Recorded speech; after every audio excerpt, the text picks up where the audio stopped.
Hello everyone. I wanted to discuss the new article I just published on niledataHub.com, and it's about a game changer in source coding algorithms, and it's called arithmetic coding, and it builds on previous innovations from Huffman and Shannon-Fano. And this is really the nature of innovation. It's usually starting small, and then it adds up incrementally until we see something that looks like a breakthrough.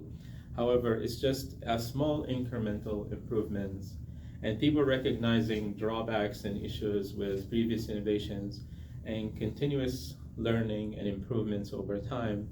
And sometimes it looks like it's an overnight success, but in reality, it's just continuous improvement and persistence and perseverance that leads to all these breakthroughs.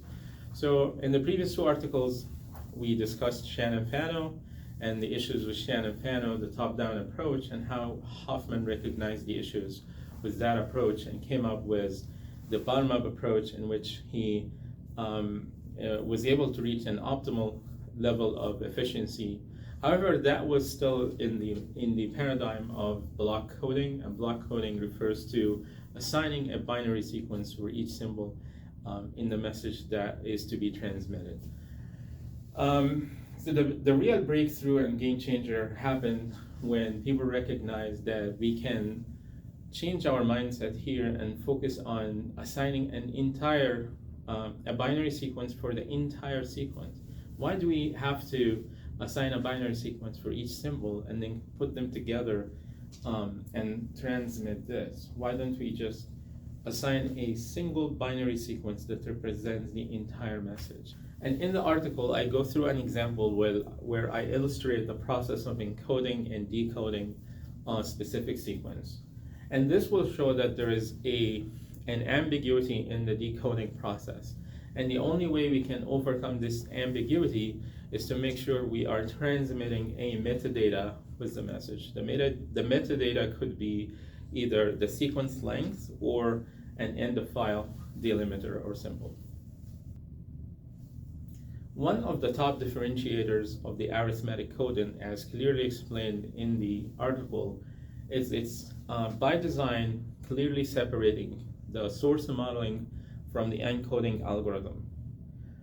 So the encoding algorithm is independent of how we model the source, which opens the door for a whole new world of possibilities. In other words, we can open the door for dynamically adapting to a changing source. So if we have a source where we're able to adapt to an incoming stream of data, where we are constantly adapting to the distribution of the incoming data, as we understand the source better, as we are able to better estimate the distribution of the data, we can incorporate the additional improvements in our understanding of the data into the model, and hence we can be more efficient over time in compressing and transmitting the information. So that is the dynamic or context-dependent compression. So we can use things such as Markov models, such as first-order Markov model, second-order Markov model, that takes into account the history, such as the previous symbol or the two previous symbols, into account. So conditional probability is the mechanism by which we can incorporate this into the probability modeling.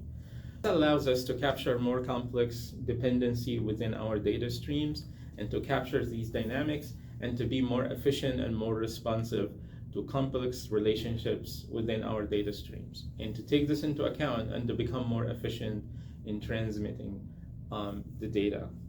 So moving away from IID to more dynamic and adaptive algorithms is one of the clear advantages of the arithmetic coding. And that's why it's a clear differentiator, and it's one of the cornerstones of encoding in Industry 4.0. I'm going to pause the recording at this point and go through the example on the whiteboard to illustrate the example that I have in the article. If you have any questions, please let me know and drop in some comments in the article, on the blog, or on the post, and let me know if you have any questions.